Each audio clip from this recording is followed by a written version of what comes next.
যথাযোগ্য মর্যাদায় ভারতের পশ্চিমবঙ্গে পালিত হচ্ছে আন্তর্জাতিক মাতৃভাষা দিবস। দিনভর নানা আয়োজন, দিনটির তাৎপর্য তুলে ধরলেন মমতা। পর্তুগালেও ভাষা শহীদদের স্মরণ। বাংলাদেশ সহ বিভিন্ন দেশের উপর ট্রাম্পের পাল্টা শুল্ক অবৈধ। আদালতের রায়, কংগ্রেসের অনুমোদন না থাকায় কারণ, ক্ষুব্ধ হয়ে 10% ট্যারিফ আরোপের ঘোষণা ওয়াশিংটনের। ধ্বংসস্তূপের মধ্যে মাথা তুলে দাঁড়াবার চেষ্টা, গোপন ভোটে নতুন নেতৃত্ব বাছাইয়ে হামাস। গাজায় স্থিতিশীলতা আনতে সেনা পাঠাচ্ছে মরক্কো, ইন্দোনেশিয়া সহ কয়েকটি দেশ। মধ্যপ্রাচ্যে মার্কিন সামরিক উপস্থিতিকে অপ্রয়োজনীয় আখ্যা রাখছে। ইরানকে চাপে রাখতে সীমিত হামলার বিষয়ে বিবেচনা ট্রাম্পের। কূটনৈতিক সমাধানে বিশ্বাসী তেহরান। এবং দুই দেশের শীর্ষ রাজনীতিকদের হত্যার ষড়যন্ত্র, মস্কোর বিরুদ্ধে কিয়েভের $1 লাখ পারিশ্রমিক দেওয়ার অভিযোগ, পাল্টা দোষারোপ রাশিয়ারও।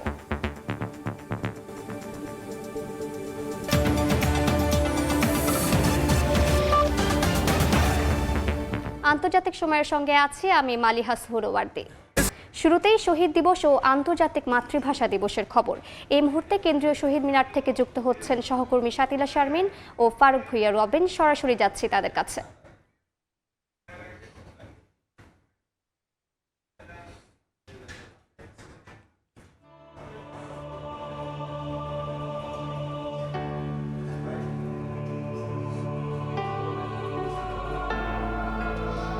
ভাষার যে মাস, সেই মাসে শ্রদ্ধা জানানোর জন্য অমর 21শে ফেব্রুয়ারি উদযাপনের জন্য শহীদ মিনার প্রাঙ্গণ কিন্তু এখন কানায় কানায় ভরে উঠেছে। সূর্য যত আলো ছড়াচ্ছে তত মানুষের ভিড় কিন্তু বাড়ছে। আমরা দেখছি এরই মধ্যে স্বেচ্ছাসেবক দল এই শহীদ মিনারের যে বেদি, সেই বেদি প্রাঙ্গণ কিন্তু ফুলে ফুলে সুন্দর করে সাজিয়ে রেখেছে। এর আগে এই ঢাকা বিশ্ববিদ্যালয়ের শিক্ষার্থীরা সুন্দর করে আলপনা দিয়ে সারা রাস্তা এবং শহীদ মিনার প্রাঙ্গণকে কিন্তু সাজিয়ে তুলেছে। আমার সঙ্গে আছেন আমার সহকর্মী ফারুক ভুইয়া রবিন। আমরা সকাল থেকেই জানাচ্ছি বিভিন্ন সংবাদ এই শহীদ মিনার থেকে। রবিন, যেন মনে হচ্ছে ঢাকার সব পথ যেন এসে মিশেছে কেন্দ্রীয় শহীদ মিনারে। মানুষের ঢল, ব্যানার নিয়ে, ফুল নিয়ে মানুষ আসছেন কেন্দ্রীয় শহীদ মিনারে। এবং এখন যেটি দেখা যাচ্ছে, একটু আগে মাইকে বলা হচ্ছিল যে এই ভিড় বা মানুষের ঢল বা এই যে প্রভাত ফেরির যে সারি, সেটি পলাশীর মোড় পার হয়ে নীলক্ষেত নিউ মার্কেটের দিকে চলে গেছে।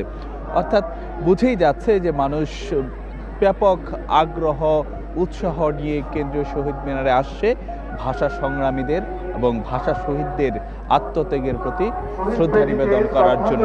এবং আমরা কিন্তু দেখছিলাম যে 21শের প্রথম প্রহরে রাষ্ট্রের পক্ষ থেকে বা রাষ্ট্রীয় গুরুত্বপূর্ণ ব্যক্তিরা শ্রদ্ধা নিবেদন করেছিলেন। তারপরে কিন্তু যে সর্বসাধারণের জন্য উন্মুক্ত করে দেওয়া হয়েছিল। যেমন 21শের প্রথম প্রহরে যেমন সাধারণ মানুষের যথেষ্ট পরিমাণ ভিড় ছিল, আজকে সকাল থেকেও কিন্তু যেটি দেখা যাচ্ছে সেই প্রভাত ফেরিতে আসলে যে সব শ্রেণী, সব পেশা, সব বয়সী মানুষের অংশগ্রহণ, স্বতঃস্ফূর্ত অংশগ্রহণ এবং তাদের ভিড়। এবং এখানে কিন্তু আমরা যে দেখছিলাম যে বিভিন্ন সামাজিক, সাংস্কৃতিক, রাজনৈতিক সংগঠনগুলো যেমন তাদের ব্যানার নিয়ে আসছে, ঠিক একইভাবে সাধারণ মানুষও কিন্তু যে অনেকে আসছে, অনেকে নিজেরা আসছেন, নিজেরা এসে যাচ্ছেন। পরিবারের পক্ষ থেকে এক একটি পরিবার তার পরিবারের সদস্যদেরকে নিয়ে সবচেয়ে সুন্দর যে দৃশ্য, সেটি হচ্ছে যে নতুন প্রজন্মকে এই 21শের সঙ্গে পরিচয় করিয়ে দেওয়ার জন্য অভিভাবকরা কিন্তু হাত ধরে শিশুদের নিয়ে আসছেন এবং এই শিশুরা নিজের হাতে যখন ফুল দিয়ে শ্রদ্ধা জানাচ্ছেন তার অগ্রজদের, তারা হয়তো এখন এই বয়সে বুঝতে পারছেন না যে কি তারা করছেন, কিন্তু এই যে অভ্যাস, এই অভ্যাস কিন্তু আমাদেরকেও গড়ে দিয়েছিলেন আমাদের অভিভাবকরা, তাই না? মানে এর কোনো বিকল্প নেই। কারণ একটি জাতি সে যদি তার আত্মমর্যাদা নিয়ে যদি বাঁচতে চায়, তাহলে কিন্তু তাকে অবশ্যই তার ইতিহাস সম্পর্কে জানতে হবে, তার যে অর্জন সম্পর্কে জানতে হবে। 21শে ফেব্রুয়ারি অবশ্যই আমাদের জন্য একটি শোকাবহ একটি দিন। কারণ এই দিনটাতে আমাদের ভাষা শহীদদের কথা হচ্ছে, কিন্তু একই সঙ্গে এই যে আত্মত্যাগ, সেটি কিন্তু আমাদেরকে একটি গৌরবের জায়গাও করে দিয়েছে।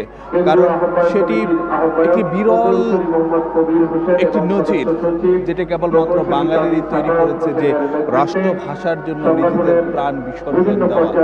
তো সেই কারণে কিন্তু দিবসটিকে আন্তর্জাতিক দিবস হিসেবে স্বীকৃতি দেওয়া হয়েছে এবং আন্তর্জাতিক মাতৃভাষা 21শে ফেব্রুয়ারি, যে 21শে ফেব্রুয়ারি ছিল কেবলমাত্র নিজের গণ্ডিতে বা দেশের মধ্যে সীমাবদ্ধ, সেটি কিন্তু এখন আন্তর্জাতিকভাবে তার স্বীকৃতি পেয়েছে, আন্তর্জাতিক মাতৃভাষা দিবস।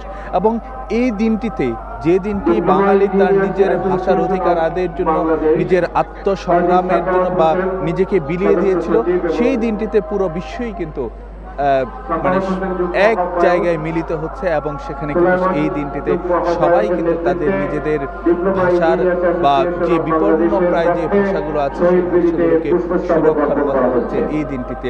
সব ভাষাভাষী মানুষের রবিন, সেটি হচ্ছে যে এই যে ভাষাকে স্মরণ করে বিশ্বের যে আয়োজন, সেই আয়োজনের সঙ্গে সঙ্গে বাংলার কাছে, অর্থাৎ এই জনপদের মানুষের কাছে এটি শুধু ভাষা বৈচিত্র্য রক্ষার দিন না, এটি শুধুমাত্র মাতৃভাষাকে সম্মান জানানোর দিন না, এই জাতিরাষ্ট্রের কাছে, এখানকার জনগোষ্ঠীর কাছে, এখানকার মানুষের কাছে, এই দেশের কাছে 21 মানে মাথা নত না করা, 21 মানে আত্মমর্যাদা, 21 মানে কিন্তু আমরা বলতে চাই যে 21 একটি জাতিরাষ্ট্রের গঠনের বীজ বপনেরও দিন।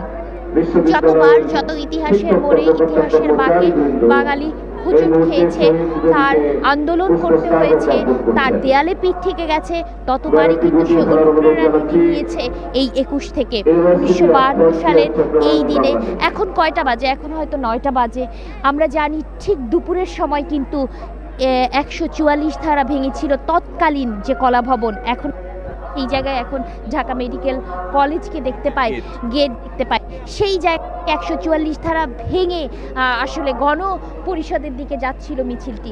সেই মিছিলে ঠিক এই জায়গায় গুলি করেছিল তৎকালীন সরকারের যে আইন শৃঙ্খলা রক্ষাকারী বাহিনী বলি যদি তাদেরকে। তারা গুলি করার পরেই কিন্তু এই আন্দোলন দমন হয়নি, বরঞ্চ স্ফুলিঙ্গের মতো ছড়িয়ে পড়েছিল। এবং এই দিনেই বাঙালি বুঝে গিয়েছিল যে আমার একটি আলাদা দেশ দরকার। পশ্চিম পাকিস্তানের যে শাসন, সেই শাসনে আমার আর থাকা চলে না। তো 23 বছরের সংগ্রামের মধ্যে দিয়ে কিন্তু আমরা 71 একটি রক্তক্ষয়ী সংগ্রামের মধ্যে দিয়ে 30 লক্ষ মানুষের জীবনের বিনিময়ে কিন্তু বাংলাদেশ পেয়েছে। সাথে একটি বিষয় বলতে হয়, কেবলমাত্র ভাষা আন্দোলন বা ভাষা সংগ্রামকেই যে প্রতিহত করার চেষ্টা করা হয়েছিল বিষয়টা তাই নয়। এরপরে অর্থাৎ 1952 সালে 21শে ফেব্রুয়ারিতে যখন ভাষা শহীদরা যেদিন শহীদ হলেন বা তাদের যে আত্মদানের দিন, তারপরে যখন তাদের আত্মদানের প্রতি শ্রদ্ধা জানিয়ে বা সম্মান জানিয়ে যখন একটি অস্থায়ী শহীদ মিনার বানানো হয়েছিল, সেটিকে কিন্তু গুড়িয়ে দেওয়া হয়েছিল বা ভেঙে দেওয়া হয়েছিল। ঠিক একইভাবে 1971 সালের মুক্তিযুদ্ধের সময়টিতে কিন্তু যেটি দেখা গিয়েছিল যে তখন যেই শহীদ মিনার ছিল, সেই শহীদ মিনারকে কিন্তু যে পাকিস্তানি হানাদাররা সেটি গুড়িয়ে দিয়েছে।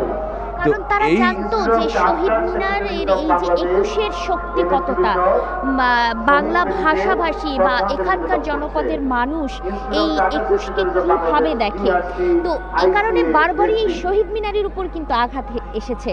আঘাত আসার পরেও কিন্তু মানুষ বারবার বলতে চেয়েছে যে আমার স্মৃতির মিনার তুমি গুড়িয়ে দিতে পারবে না। যতবারই আসলে এই শহীদ মিনার গুড়িয়ে দেওয়ার চেষ্টা হয়েছে, এই সাংস্কৃতিক আন্দোলনকে, এই ভাষার মর্যাদাকে গুড়িয়ে দেওয়ার চেষ্টা হয়েছে, ততবারই কিন্তু এখানকার মানুষ সংগ্রামে ফেটে পড়েছে। কিন্তু সংগ্রামে ফেটে পড়ার সঙ্গে সঙ্গেই কিন্তু তারা জানান দিয়েছে যে বাঙালি মাথা করার জায়গা না, জাতি না।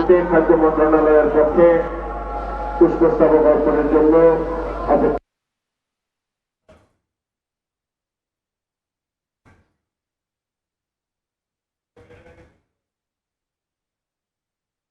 আমরা এতক্ষণ সরাসরি যুক্ত ছিলাম ঢাকার কেন্দ্রীয় শহীদ মিনারে। এবার আন্তর্জাতিক প্রসঙ্গ। যথাযোগ্য মর্যাদায় ভারতের পশ্চিমবঙ্গেও পালিত হচ্ছে মহান একুশের শহীদ ও আন্তর্জাতিক মাতৃভাষা দিবস। রাজধানী কলকাতায় বিভিন্ন সংগঠনের উদ্যোগে দিনটি পালন করা হচ্ছে। রাজ্য সরকারের পক্ষ থেকেও দিনভর নানা কর্মসূচির আয়োজন করা হয়েছে। মুখ্যমন্ত্রী মমতা বন্দ্যোপাধ্যায় সামাজিক মাধ্যমে দিবসটির তাৎপর্য তুলে ধরেন।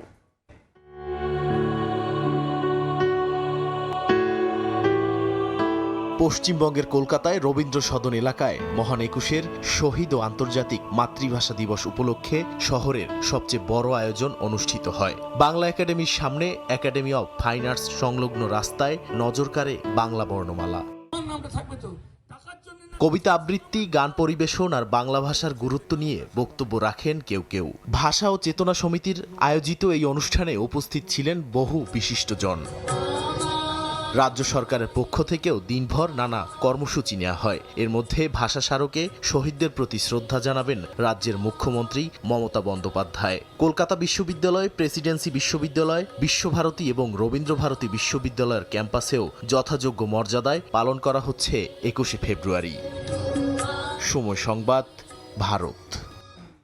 পর্তুগালেও যথাযথ মর্যাদায় পালিত হচ্ছে আন্তর্জাতিক মাতৃভাষা দিবস। 21শে প্রথম প্রহরে বাংলাদেশ দূতাবাসের পাশাপাশি বিভিন্ন সামাজিক, সাংস্কৃতিক ও রাজনৈতিক সংগঠনের ব্যানারে লিসবন ও পোর্তোর স্থায়ী শহীদ মিনারে 52 ভাষা শহীদের স্মরণে ফুল দিয়ে শ্রদ্ধা জানান প্রবাসীরা। এরপর শ্রদ্ধা জানায় Portugal BNP, Portugal Bangladesh friendship association সহ প্রবাসীদের বিভিন্ন সামাজিক, সাংস্কৃতিক ও রাজনৈতিক সংগঠন। শ্রদ্ধা নিবেদন শেষে ভাষার জন্য প্রাণ দেয়া শহীদদের রুহের মাগফিরাত কামনা করেন তারা। তুলে ধরেন দিবসটি ঘিরে তাদের অনুভূতি।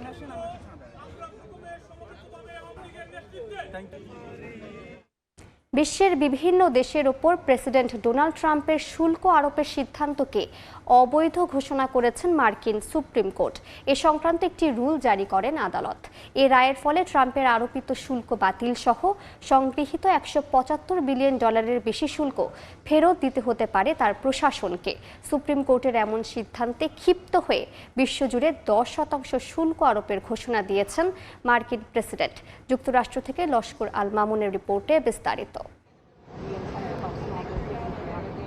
বিশ্বজুড়ে মার্কিন প্রেসিডেন্ট ডোনাল্ড ট্রাম্পের জারি করা বিতর্কিত শুল্ক নীতিকে অবৈধ বলে রায় দিয়েছে দেশটির একটি আপিল আদালত। শুক্রবার প্রধান বিচারপতি জন রবার্টসের নেতৃত্বাধীন বেঞ্চ 6-3 ভোটে এই রায় দেন। রায়ে বলা হয় 1977 সালের international emergency economic powers act IEEPA ব্যবহার করে প্রেসিডেন্ট যে শুল্ক আরোপ করেছেন তা ইখতিয়ারের বাইরে।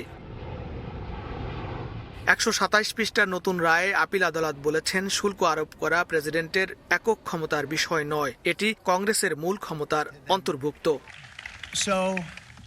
সুপ্রিম কোর্টের প্রধান বিচারপতি জন রবার্টস তার রায়ে বলেন, যুক্তরাষ্ট্রের সংবিধানে কর ও শুল্ক নির্ধারণের ক্ষমতা দেয়া হয়েছে কংগ্রেসকে, প্রেসিডেন্টকে নয়।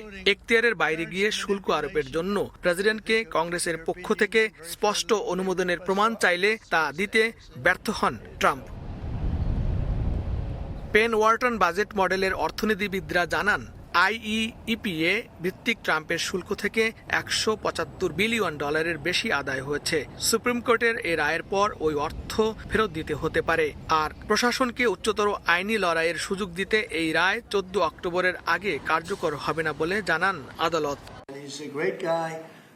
ট্রাম্প আপিল আদালতের রায়কে অত্যন্ত পক্ষপাত দুষ্ট উল্লেখ করে নিজের সামাজিক যোগাযোগ মাধ্যম ট্রুথ সোশ্যালে লিখেছেন, এই সিদ্ধান্ত বহাল থাকলে তা সত্যিই যুক্তরাষ্ট্রকে ধ্বংস করে দেবে। সুপ্রিম কোর্টের এমন সিদ্ধান্তে ক্ষিপ্ত হয়ে বিশ্বজুড়ে 10% শুল্ক আরোপের ঘোষণা দিয়েছেন মার্কিন প্রেসিডেন্ট ডোনাল্ড ট্রাম্প। তিনি বলেন, সুপ্রিম কোর্টের কয়েকজন সদস্যের ব্যবহারে তিনি লজ্জিত, কারণ তারা যুক্তরাষ্ট্রের হিতে কোনো সিদ্ধান্ত নিতে ভয় পায়। শুল্ক আরোপে আরও অন্যান্য পথ খুঁজে বের করার হুঁশিয়ারিও দেন মার্কিন প্রেসিডেন্ট। আমরা সরাসরি সবকিছুর উপর 10% শুল্ক আরোপ করছি। এটা করা একদম সঠিক সিদ্ধান্ত ছিল এবং তা কার্যকর হচ্ছে। এতে আমাদের দেশের অনেক অর্থ আসবে। আর প্রায় 5 মাসের সেই সময়ে আমরা প্রয়োজনীয় বিভিন্ন তদন্ত করব, যাতে অন্য দেশগুলোর উপর ন্যায্য শুল্ক বা প্রয়োজনে শুল্ক আরোপ করা যায়।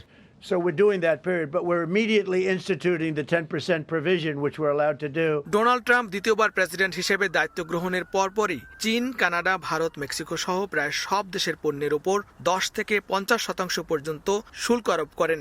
বাংলাদেশের ওপর আরোপিত 20% শুল্ক কমিয়ে গেল 9 ফেব্রুয়ারি তা 19% করা হয়। লস্কর আল মামুন, সময় সংবাদ, যুক্তরাষ্ট্র। ধ্বংসস্তূপের মধ্যেই মাথা তুলে দাঁড়ানোর চেষ্টায় হামাস।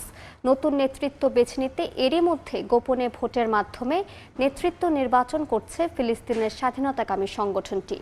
গাজা, পশ্চিম তীর এবং বিদেশে অবস্থানরত সদস্যদের অংশগ্রহণে নিজেদের প্রধান বাছাই করবে হামাস। এদিকে উপত্যকায় গোপনে ভোট শেষ হয়েছে বলে জানিয়েছে বিবিসি। গাজায় আন্তর্জাতিক স্থিতিশীলতা আনতে সেনা পাঠাচ্ছে মরক্কো, ইন্দোনেশিয়া সহ বেশ কয়েকটি দেশ। স্থানীয় সময় শুক্রবার দক্ষিণ লেবাননের ফিলিস্তিনি শরণার্থী শিবিরে ড্রোন হামলা চালায় ইসরায়েলি বাহিনী। এতে বেশ কয়েকজন হতাহত হয়েছেন। স্থানীয় বার্তা সংস্থা জানায় এই হামলা সাইদা শহরের কাছাকাছি ঘনবসতিপূর্ণ ক্যাম্পের হিত্তিন এলাকায় আঘাত হানে। এ সময় ড্রোন থেকে কয়েকটি ক্ষেপণাস্ত্র ছোড়া হয়। এতে লক্ষ্যবস্তু ভবন এবং আশেপাশের স্থাপনায় ব্যাপক ক্ষয়ক্ষতি হয়। এদিকে ভোটের মাধ্যমে নিজেদের অন্তর্বর্তী প্রধান বেছে নিচ্ছে স্বাধীনতাকামী সংগঠন হামাস। আন্তর্জাতিক সংবাদ মাধ্যম বিবিসি জানায়, গাজা দখলকৃত পশ্চিম তীর এবং সংগঠনটির বিদেশে থাকা সদস্যদের মধ্যে এ ভোট অনুষ্ঠিত হয়। ইতিমধ্যে গাজায় গোপনে ভোট শেষ হয়েছে, তবে কিছু জায়গায় নির্বাচন বাকি থাকায় ফলাফল ঘোষণা হয়নি। এ ভোটের মাধ্যমে নির্বাচিত নেতা 1 বছরের জন্য দায়িত্বে থাকবেন। অন্যদিকে গাজায় আন্তর্জাতিক স্থিতিশীলতা আনতে সেনা পাঠানোর অঙ্গীকার করেছে ইন্দোনেশিয়া, মরক্কো, কাজাখস্তান, কসোভো ও আলবেনিয়া। মার্কিন প্রেসিডেন্ট ডোনাল্ড ট্রাম্পের বোর্ড অফ পিসের এক বৈঠকে ইন্টারন্যাশনাল স্টেবিলাইজেশন ফোর্সের কমান্ডার এ তথ্য জানান। এদিকে ট্রাম্পের বোর্ড অফ পিস গাজা উপত্যকায় ইসরায়েলের অবৈধ দখল আরও শক্ত করবে বলে উদ্বেগ প্রকাশ করেছেন ফিলিস্তিনিরা। ইসরায়েলি বাহিনী উপত্যকায় নতুন নতুন বাফার জোন তৈরি করছে বলেও জানায় তারা। আর খাদ্য ও অন্যান্য ত্রাণ প্রবেশেও বাধা দিচ্ছে দখলদাররা। বরকতুল্লাহ, সময় সংবাদ। ইসরায়েলি বিধিনিষেধ উপেক্ষা করে পবিত্র আল আকসা মসজিদে রমজান মাসে প্রথম জুমার নামাজ আদায় করেছেন ফিলিস্তিনিরা। শুক্রবার নামাজ আদায় করেন 80,000-এর বেশি মুসল্লি। আরও হাজারো ফিলিস্তিনিকে মসজিদে প্রবেশ করতে দেয়নি ইসরায়েলি সেনারা। শত বাধা ঠেলে যারা পৌঁছাতে পেরেছেন তাদের মোনাজাতে মিশেছিল মুক্তি আর আত্মমর্যাদার আকুতি। দখলদার ইসরায়েলিদের জুলুম নিপীড়ন যে ধর্মপ্রাণ ফিলিস্তিনিদের কখনোই রুখতে পারেনি তা আরও একবার চোখে আঙুল দিয়ে দেখিয়ে দিল তারা। জেরুজালেমে পবিত্র রমজান মাসের প্রথম শুক্রবারে জুমার নামাজে হাজার হাজার মানুষের সমাগম হয় পবিত্র আল আকসা মসজিদে। শত বাধা বিপত্তি উপেক্ষা করে এদিন নামাজ আদায়ে আল আকসা মসজিদে ঢল নামে মুসল্লিদের। একসঙ্গে নামাজ আদায় করেন 80,000 ফিলিস্তিনি। মসজিদের মূল প্রাঙ্গণ ছাড়িয়ে যায় মুসল্লিদের লাইন। রামাল্লার কালন্দিয়া চেকপয়েন্টে যেন এক দুর্ভেদ্য দেয়াল তৈরি করেছিল ইসরায়েল। ভোররাত থেকে লাইনে দাঁড়িয়েও সকাল পর্যন্ত মাত্র 2,000 মানুষ জেরুজালেমে প্রবেশের সুযোগ পেয়েছেন। পশ্চিম তীর থেকে যাওয়া বহু ফিলিস্তিনিকেও মসজিদে প্রবেশ করতে দেয়া হয়নি। এদিন 55 বছরের বেশি বয়সী পুরুষ এবং 50 বছর বা তার বেশি বয়সের নারী আর 12 বছরের বয়সের নিচের শিশুদেরই কেবল আল আকসায় প্রবেশের অনুমতি দিয়েছিল দখলদার ইসরায়েল। পবিত্র মক্কা এবং মদিনার পরে ইসলামের তৃতীয় পবিত্রতম স্থান আল আকসা মসজিদ। অন্যদিকে ইহুদিদের কাছে সবচেয়ে পবিত্র। তারা এটিকে টেম্পল মাউন্ট হিসেবে উল্লেখ করেন। ফরহাদ চৌধুরী, সময় সংবাদ। পবিত্র আল আকসা মসজিদে ইসরায়েলি আগ্রাসনের সমর্থন এবং ফিলিস্তিনিদের উপর নির্যাতনে তেল আবিবকে গোয়েন্দা তথ্য দেয়া মার্কিন কমান্ডারকে সর্বোচ্চ সম্মাননা দিল সৌদি আরব। সেন্ট্রাল কমান্ডের সাবেক কমান্ডার জেনারেল মাইকেল কুরিল্লাকে পদক তুলে দেন সৌদি প্রতিরক্ষা মন্ত্রী খালিদ বিন সালমান। যুবরাজ মোহাম্মদ বিন সালমানের নির্দেশে বাদশাহ আব্দুল আজিজ সম্মাননা দেওয়া হয় তাকে। এ নিয়ে মধ্যপ্রাচ্য সহ বিশ্বজুড়ে শুরু হয়েছে সমালোচনার ঝড়। যুক্তরাষ্ট্রের সেনাবাহিনীর অবসরপ্রাপ্ত কর্মকর্তা জেনারেল মাইকেল কুরিল্লা 2022 সালে সেন্ট্রাল কমান্ডের দায়িত্ব নেন। এরপর তার কমান্ডে মধ্যপ্রাচ্যের বিভিন্ন দেশে নির্বিচার হামলা হয়েছে। এতে বহু বেসামরিক মানুষ নিহত হয়েছেন। পবিত্র আল আকসা মসজিদে দখলদার ইসরায়েলের আগ্রাসনকে সমর্থন দিয়েছিলেন তিনি। ফিলিস্তিনিদের উপর দমন নিপীড়ন চালাতে ইসরায়েলিদের গোয়েন্দা তথ্য দিতেন মাইকেল কুরিল্লা। স্থানীয় সময় বৃহস্পতিবার এমন বিতর্কিত একজনকে সৌদি আরবের অন্যতম সর্বোচ্চ সামরিক ও বেসামরিক সম্মাননা হিসেবে বিবেচনা করা বাদশাহ আব্দুল আজিজ মেডেল দেয়া হয়। যুবরাজ মোহাম্মদ বিন সালমানের নির্দেশে তাকে মেডেল তুলে দেন দেশটির প্রতিরক্ষা মন্ত্রী খালিদ বিন ওয়ালিদ। জেনারেল কুরিল্লাকে দেশটির সর্বোচ্চ সম্মাননা দেয়ায় সৌদি আরবের অবস্থান প্রশ্নের মুখে পড়েছে। বিশেষ করে যুবরাজের নাম কুখ্যাত যৌন অপরাধী এপস্টাইনের ফাইলে আসার কয়েকদিন পরেই এই ঘটনা ঘিরে শুরু হয়েছে সমালোচনার ঝড়।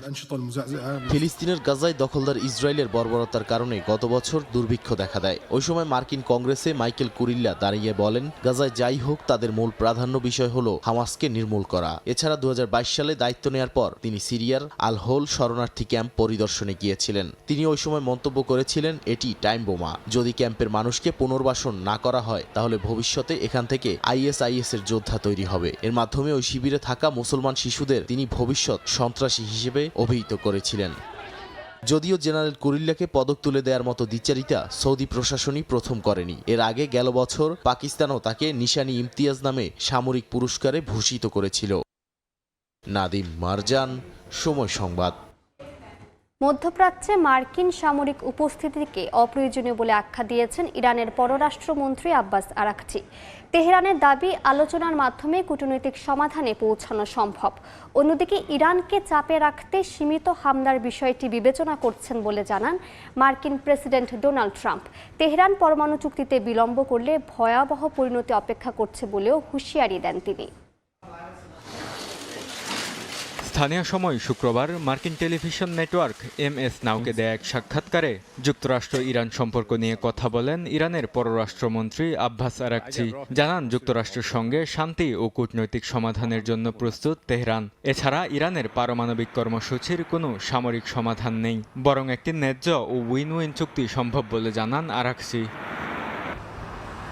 মধ্যপ্রাচ্যে যুক্তরাষ্ট্রের ব্যাপক সামরিক উপস্থিতিকে অপ্রয়োজনীয় ও সহায়ক নয় বলেও মন্তব্য করেন ইরানের পররাষ্ট্রমন্ত্রী। বর্তমানে অঞ্চলটিতে 2টি বিমানবাহী রণতরী ও ডজন খানেক যুদ্ধবিমান মোতায়েন রয়েছে।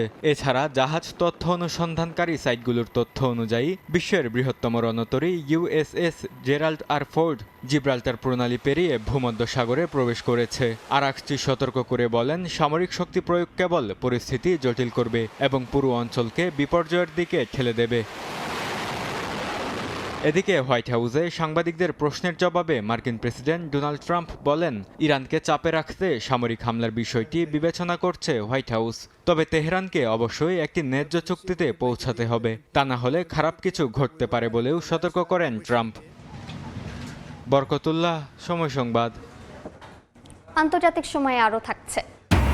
দক্ষিণ চীন সাগরে বেইজিংয়ের তৎপরতা ঠেকাতে কৌশল পাল্টানোর ঘোষণা জাপানের। প্রতিরক্ষা বাজেট GDP 2% করার লক্ষ্য। গোয়েন্দা কাউন্সিল গঠনের পরিকল্পনা টোকিওর।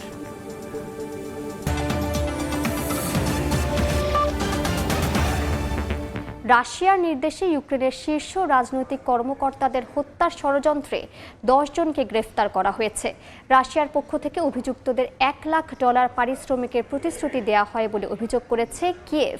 অন্যদিকে মস্কো পাল্টা অভিযোগ করেছে, রাশিয়ার ভেতরে এবং রুশ নিয়ন্ত্রিত ইউক্রেনীয় অঞ্চলে কয়েকজন সামরিক ও রাজনৈতিক ব্যক্তিত্বকে হত্যার পেছনে কিয়েভের হাত রয়েছে।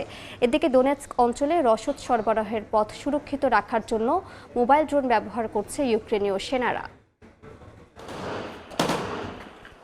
ইউক্রেনের দোনেৎস্ক অঞ্চলের কোস্তিয়ানতিনিভকার কাছে মোবাইল ড্রোন শিকারী টহল চালায় ইউক্রেনীয় সেনারা। ব্রিগেডের সদস্যরা জানান, তাদের প্রধান কাজ হলো সামনে যোদ্ধাদের শরৎ পৌঁছানোর গুরুত্বপূর্ণ পথগুলো রক্ষা করা, যাতে রুশ হামলার মাঝেও সরবরাহ বন্ধ না হয়। এই মোবাইল দলগুলো শটগান ব্যবহার করে ছোট FPV ড্রোন থেকে বড় শাহেদ ড্রোন পর্যন্ত ভূপাতিত করার চেষ্টা করছে। রুশ বাহিনীর সংখ্যায় বড় এবং অস্ত্রশস্ত্র বেশি হওয়ায় 3 দিক থেকে শহরের দিকে অগ্রসর হচ্ছে। তবে রাশিয়া দাবি করছে ডনেৎস্কের অবশিষ্ট 20% এলাকা ইউক্রেন ছাড়বে, কিন্তু কিয়েভ তা প্রত্যাখ্যান করেছে।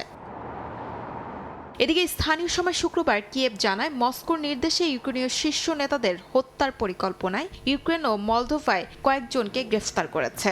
অভিযুক্তদের সর্বোচ্চ $1 লাখ পারিশ্রমিক দেওয়ার প্রতিশ্রুতিও দেওয়া হয়। যৌথ তদন্তে অস্ত্র, বিস্ফোরক ও রুশ সমন্বয়কারীদের সঙ্গে যোগাযোগের প্রমাণও জব্দ করা হয়। ইউক্রেন প্রকাশ্যে জানায়, এই হত্যাকাণ্ডের মূল লক্ষ্যদের মধ্যে রয়েছেন আন্দ্রুই ইউসুফ, যিনি সেনাবাহিনীর কৌশলগত যোগাযোগ বিভাগে দায়িত্বে রয়েছেন। রাশিয়ার আগ্রাসন সমর্থনকারীদের শাস্তি হিসেবে হিসেবে এসব পদক্ষেপ নেওয়া হয়েছে বলে জানায় ইউক্রেন। অন্যদিকে মস্কো অভিযোগ করছে রাশিয়ার ভেতরে এবং রুশ নিয়ন্ত্রিত ইউক্রেন অঞ্চলে কয়েকজন সামরিক ও রাজনৈতিক ব্যক্তিত্বকে হত্যার পেছনে হাত রয়েছে কিয়েভের। ইউক্রেন ও রাশিয়া আলোচনায় সামরিক ট্র্যাক কিছুটা গঠনমূলক হলেও ভূখণ্ড ইস্যুতে কোনো অগ্রগতি নেই। জেলেনস্কি জানায় ফেব্রুয়ারিতে পরবর্তী বৈঠক হওয়ার আশা, তবে ক্রেমলিন তার সময় ও স্থান নিশ্চিত করেনি। যুদ্ধবন্দী বিনিময় বিষয়ে আগামী কয়েকদিনে চূড়ান্ত সিদ্ধান্ত নেওয়ারও চেষ্টা চলছে। শিউলি রোজা, সময় সংবাদ। নির্বাচনের পর প্রথম ভাষণে চীনকে কড়া বার্তা দিয়েছেন জাপানের প্রধানমন্ত্রী সানায়ে তাকাইচি। স্থানীয় সময় শুক্রবার বেইজিংয়ের বাড়তে থাকা জবরদস্তির বিরুদ্ধে প্রতিরক্ষা কৌশল পাল্টানোর ঘোষণা দেন তিনি। এছাড়া প্রতিরক্ষা খাতে বাজেট বাড়িয়ে জিডিপির 2% নেওয়ার অঙ্গীকারও করেন জাপানের প্রধানমন্ত্রী। দ্বিতীয় বিশ্বযুদ্ধের পর জাপান বর্তমানে নিরাপত্তা ইস্যুতে কঠিন সময় পার করছে বলেও উদ্বেগ জানান তাকাইচি। জাপানের পার্লামেন্টে দেয়া প্রথম ভাষণেই চীনের বাড়তে থাকা সামরিক তৎপরতা নিয়ে সরব হন প্রধানমন্ত্রী সানায়ে তাকাইচি। গত নভেম্বরে তাইওয়ান ইস্যুতে তার মন্তব্যে দুই দেশের সম্পর্কে টানাপোড়েন বাড়ে। তাকাইচি বলেছিলেন, তাইওয়ানে চীনা হামলা হলে তা জাপানের নিরাপত্তার জন্য হুমকি, সেক্ষেত্রে সামরিক শক্তি ব্যবহার করতে পারে টোকিও। এবার নির্বাচনের জয়ের পর সেই অবস্থান আরও জোরালো করল সানায়ে তাকাইচি। স্থানীয় সময় শুক্রবার জাপান প্রধানমন্ত্রী তাকাইচি বলেন, দ্বিতীয় বিশ্বযুদ্ধের পর এখনই জাপান সবচেয়ে জটিল নিরাপত্তা পরিস্থিতির মুখোমুখি। পূর্ব ও দক্ষিণ চীন সাগরে বেইজিংয়ের সক্রিয়তা এবং রাশিয়ার সঙ্গে ঘনিষ্ঠ সম্পর্ক নিয়ে উদ্বেগ জানান তিনি। এছাড়াও প্রতিরক্ষা কৌশলে বড় রদবদলের ইঙ্গিত দেন তাকাইচি। 2027 সালের আগেই চলতি অর্থবছর শেষ হওয়ার মধ্যে প্রতিরক্ষা বাজেট জিডিপির 2% উন্নীত করার লক্ষ্য ঠিক করেছেন জাপান প্রধানমন্ত্রী। একই সঙ্গে সামরিক সরঞ্জাম রপ্তানির বিধিনিষেধ শিথিলের প্রস্তাব দিয়েছে ক্ষমতাসীন লিবারেল ডেমোক্রেটিক পার্টি। এতে ট্যাঙ্ক ও কামানের মতো অস্ত্র বিদেশে বিক্রির সুযোগ পেতে পারে জাপান কোম্পানিগুলো। গোয়েন্দা সক্ষমতা বাড়াতে নিজের নেতৃত্বে জাতীয় গোয়েন্দা কাউন্সিল গঠনের পরিকল্পনার ঘোষণা করেন জাপান প্রধানমন্ত্রী। পাশাপাশি চীনের উপর অর্থনৈতিক নির্ভরতা কমিয়ে মিত্র দেশগুলোর সঙ্গে বিরল খনিজ ও কাঁচামাল নিশ্চিত করারও কৌশল নেন। 2011 সালের ফুকুশিমা বিপর্যয়ের পর বন্ধ থাকা পারমাণবিক চুল্লি দ্রুত চালুর কথাও জানান সানায়ে তাকাইচি। শিউলি রোজা, সময় সংবাদ। বকেয়া পরিশোধ না করায় ভারতীয় বিমান সংস্থা স্পাইস জেটকে বাংলাদেশের আকাশ ব্যবহারে নিষেধাজ্ঞা দেওয়া হয়েছে। ভারতীয় বিভিন্ন গণমাধ্যমের খবরে বলা হয়, বাংলাদেশ সরকারের এই সিদ্ধান্তে সংস্থাটির অভ্যন্তরীণ বিমান চলাচলের সময় এবং খরচ বেড়েছে। বিশেষ করে কলকাতা থেকে গুয়াহাটি, ইম্ফল যেতে স্পাইস জেটের বিমানগুলো এখন আর বাংলাদেশের আকাশসীমা ব্যবহার করতে পারছে না। ফলে ঘুরতে হবে দীর্ঘ পথ, খরচও বাড়বে অনেক। বড় অঙ্কের বকেয়া দীর্ঘদিন যাবৎ পরিশোধ না করায় এমন সিদ্ধান্ত নেওয়া হয়েছে বলে জানিয়েছে বাংলাদেশ বিমান চলাচল কর্তৃপক্ষ। Flight tracking platform flight radar 24 এর তথ্য অনুযায়ী বৃহস্পতিবার থেকে গুয়াহাটি, কলকাতা, ইম্ফল রুটে স্পাইস জেটের ফ্লাইটগুলো বাংলাদেশের আকাশসীমা এড়িয়ে চলছে। দেখছেন আন্তর্জাতিক সময়। কুখ্যাত যৌন অপরাধী জেফ্রি ইপস্টেইন কেলেঙ্কারিতে রাজ সিংহাসনের উত্তরাধিকারের তালিকা থেকে বাদ পড়তে যাচ্ছেন সাবেক ব্রিটিশ প্রিন্স অ্যান্ড্রু। আন্তর্জাতিক সংবাদ মাধ্যম বিবিসি জানায়, পুলিশি তদন্ত শেষ হলেই নতুন আইন আনার বিষয়ে বিবেচনা করছে ব্রিটিশ সরকার। আর আইন পাশ হলে কখনোই রাজা হতে পারবেন না রাজা তৃতীয় চার্লসের ভাই অ্যান্ড্রু। এদিকে পুলিশকে নিরপেক্ষভাবে কাজ করতে দেওয়ার আহ্বান লিবারেল ডেমোক্রেট নেতাদের। কুখ্যাত যৌন নিপীড়ক জেফ্রি এপস্টেইনের সঙ্গে সম্পর্কের ঘটনায় দিনকে দিন সব হারাতে বসেছেন সাবেক ব্রিটিশ প্রিন্স ও রাজা তৃতীয় চার্লসের ভাই অ্যান্ড্রু মাউন্টব্যাটেন উইন্ডসর। স্থানীয় সময় শুক্রবার আন্তর্জাতিক সংবাদ মাধ্যম বিবিসি জানায়, প্রিন্স অ্যান্ড্রুকে উত্তরাধিকার তালিকা থেকে সরাতে নতুন আইন আনার বিষয়টি বিবেচনা করছে ব্রিটিশ সরকার। বর্তমানে রাজার অষ্টম অধিকারিতে থাকা অ্যান্ড্রুর পুলিশি তদন্ত শেষ হওয়ার পরপরই চূড়ান্ত সিদ্ধান্ত আসতে পারে। বিবিসি জানায়, আইন কার্যকর হলে স্থায়ীভাবে সিংহাসনের বাইরে চলে যাবেন তিনি। এদিকে পুলিশকে নিরপেক্ষভাবে কাজ করতে দিতে হবে বলছেন লিবারেল ডেমোক্রেট নেতারা। তবে সময়মতো পার্লামেন্টকে প্রিন্স অ্যান্ড্রুর বিষয়টি বিবেচনার কথাও বলেন এবং প্রয়োজন হলে আইনটির পক্ষে ভোটও দিবেন তারা। আর কিছু লেবার এমপি মনে করছেন অ্যান্ড্রুর রাজা হওয়ার সম্ভাবনা প্রায়ই শেষ, তাই নতুন আইন প্রয়োজনেরও সংশয় রয়েছে। অ্যান্ড্রু মাউন্টব্যাটেন গত অক্টোবর জেফ্রি এপস্টিনের সঙ্গে সম্পর্কের বিতর্কে প্রিন্স সহ একাধিক উপাধি হারান। সম্প্রতি পাবলিক অফিসে অসদাচরণের সন্দেহে গ্রেফতারের 11 ঘন্টার পর তাকে ছেড়ে দেওয়া হয়। তবে সব অভিযোগই বরাবরই অস্বীকার করেছেন রাজা তৃতীয় চার্লসের ভাই অ্যান্ড্রু। শিউলি রোজা, সময় সংবাদ। দেখছেন আন্তর্জাতিক সময়। যুক্তরাষ্ট্রের কানসাস শহরে ভয়াবহ দাবানল দেখা দিয়েছে। দমকা হাওয়ায় দ্রুত ছড়িয়ে পড়ে আগুনের লেলিহান শিখা। স্থানীয় সময় বৃহস্পতিবার কানসাস সিটির উপকণ্ঠের সানশাইন লেক এলাকায় ছড়িয়ে পড়া আগুন নিয়ন্ত্রণে আনতে ঘণ্টার পর ঘণ্টা কাজ করেন দমকল কর্মীরা। আগুন দ্রুত আশপাশের আবাসিক এলাকায় ছড়িয়ে পড়লে ক্ষতিগ্রস্ত হয় বেশ কয়েকটি ঘরবাড়ি। পুড়ে গেছে যানবাহনও। ক্ষতিগ্রস্তদের মধ্যে অন্তত 60 জনকে অস্থায়ী আবাসনের সহায়তা দিচ্ছে রেড ক্রস। কী কারণে দাবানলের সূত্রপাত তা এখনও নিশ্চিত নয় বলে জানিয়েছে সংশ্লিষ্ট কর্তৃপক্ষ। ভারতের পশ্চিমাঞ্চলীয় গুজরাট রাজ্যে একটি মাইক্রোবাস ও ট্রাকের সংঘর্ষে অন্তত 7 জন নিহত হয়েছেন। স্থানীয় সময় শুক্রবার এই দুর্ঘটনা ঘটে। প্রাথমিক তথ্যে বাসটিতে 7 জন যাত্রী ছিলেন বলে জানা গেছে। স্থানীয় কর্মকর্তা জানান 5 জন ঘটনাস্থলেই মারা যান। বাকি 2 জনকে গুরুতর অবস্থায় হাসপাতালে নেয়ার পর চিকিৎসাধীন অবস্থায় তাদের মৃত্যু হয়। এদিকে দুর্ঘটনার পরপরই ঘটনাস্থলে পৌঁছে মরদেহ উদ্ধার করে ময়না তদন্তের জন্য পাঠায় পুলিশ। দুর্ঘটনার সুনির্দিষ্ট কারণ খতিয়ে দেখা হচ্ছে বলেও জানিয়েছে তারা। সুদানের দক্ষিণাঞ্চলের কর্দোফানে ত্রাণবহরে আরএসএফের ড্রোন হামলায় অন্তত 3 জন ত্রাণকর্মী নিহত হয়েছেন। আহত হয়েছেন আরও 4 জন। স্থানীয় সময় বৃহস্পতিবার খাদ্য ও জরুরি সরঞ্জাম নিয়ে কাডুগুলি ও ডিলিং শহরের দিকে যাওয়ার পথে বহরটি লক্ষ্যবস্তুতে পরিণত হয়। স্থানীয়দের অভিযোগ, আধাসামরিক র্যাপিড সাপোর্ট ফোর্সেস বা আরএসএফ এবং তাদের মিত্র সুদান পিপলস লিবারেশন মুভমেন্ট এই হামলা চালিয়েছে। মানবাধিকার সংগঠনগুলো এই ঘটনাকে আন্তর্জাতিক আইন লঙ্ঘনের শামিল বলে নিন্দা জানিয়েছে। 1 মাসেরও কম সময় ত্রাণবহরের ওপর এটি দ্বিতীয় হামলার ঘটনা। দেখছেন আন্তর্জাতিক সময়। সরকার বিরোধী বিক্ষোভে উত্তাল আলবেনিয়ার রাজধানী তিরানা। দুর্নীতির অভিযোগে সরকারের পদত্যাগের দাবিতে আন্দোলন জোরদার করেছে দেশটির বিরোধী দল। স্থানীয় সময় শুক্রবার পার্লামেন্ট ভবনের আশপাশের এলাকায় সহিংসতায় রূপ নেয় এই বিক্ষোভ।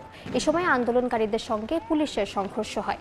কাঁদানে গ্যাস ও জলকামান ব্যবহার করে জনতাকে ছত্রভঙ্গ করার চেষ্টা করে নিরাপত্তা বাহিনী। অন্যদিকে বিক্ষোভকারীরা ককটেল ও আতশবাজি নিক্ষেপ করে।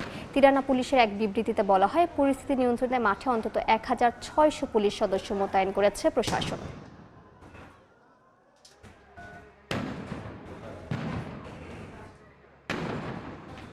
সম্প্রতি বাংলাদেশে অনুষ্ঠিত হয়ে গেল ত্রয়োদশ জাতীয় সংসদ নির্বাচন।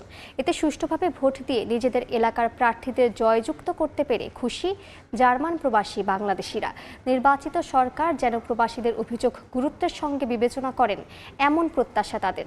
জার্মানি থেকে বিস্তারিত জানাচ্ছেন বিটু বড়ুয়া।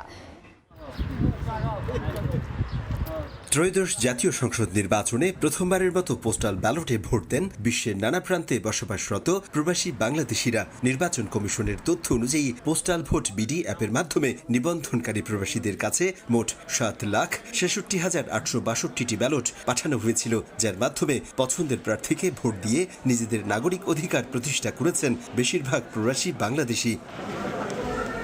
ভোটে নিজেদের এলাকার প্রার্থীকে জয়যুক্ত করতে পেরে খুশি জার্মান প্রবাসী বাংলাদেশিরা। নির্বাচিত সরকার দেশের ভঙ্গুর অর্থনীতিকে শুধু মজবুত নয়, টেকসই উন্নয়ন ও আর্থসামাজিক প্রেক্ষাপট বদলে দেবে বলে প্রত্যাশা তাদের। পাশাপাশি রেমিটেন্স যোদ্ধাদের সমস্যার সমাধান করবেন বলেও আশা প্রকাশ করেছেন জার্মান প্রবাসীরা। নতুন সরকার প্রবাসীদের জন্য এবং প্রবাসীদের ফ্যামিলির জন্য সুষ্ঠু সুন্দরভাবে কাজ করবে। ধর্ম বর্ণ নির্বিশেষে সকলকে নিয়ে কাজ করবে।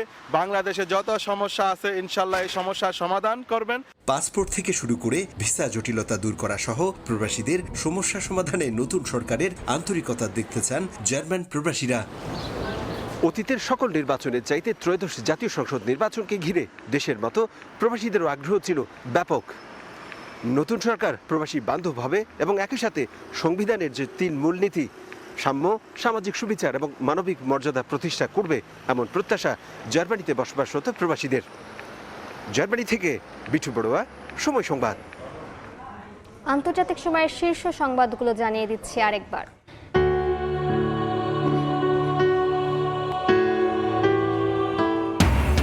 যথাযোগ্য মর্যাদায় ভারতের পশ্চিমবঙ্গে পালিত হচ্ছে আন্তর্জাতিক মাতৃভাষা দিবস।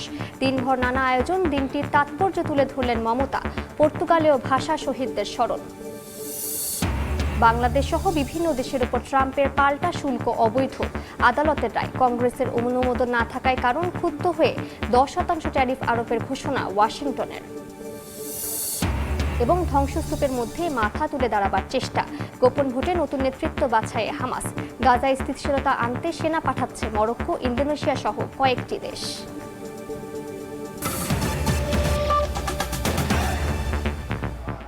এ ছিল আন্তর্জাতিক সময়ে। এরপর সকাল 10টার সময় সংবাদ নিয়ে সঙ্গে থাকবেন সহকর্মী আমিরুল ইসলাম আলিফ। ধন্যবাদ মালিহা। সকাল 10টার সময় সংবাদ নিয়ে আসছি কিছুক্ষণ পর, সঙ্গে থাকুন সময়ের।